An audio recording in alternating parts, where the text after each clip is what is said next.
క్రైస్తవ్యం మీద ఉన్నటువంటి మరొక గొప్ప దుమారం ఏంటంటే మబ్బి పెట్టి మతములోకి లాగుతున్నారని. మబ్బి పెట్టడానికి క్రైస్తవులు నిజంగా ఏముంది సార్? ఏముంది నిజానికి క్రైస్తవ్యంలో యేసుక్రీస్తు ప్రభువు హ్యాపీనెస్ ఇస్తానని ఎక్కడైనా చెప్పాడా? బైబిల్ హ్యాపీనెస్ కోసమా?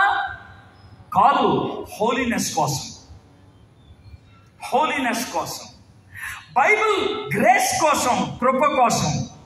అంతేగాని ఇట్ ఈస్ నాట్ నువ్వు యేసు ప్రభు దగ్గర నీ జీవితం అంతా సుఖం ఉంటుందని బైబిల్ ఎక్కడ రాసుందా? నో రెస్ట్ ఇస్తానన్నాడు.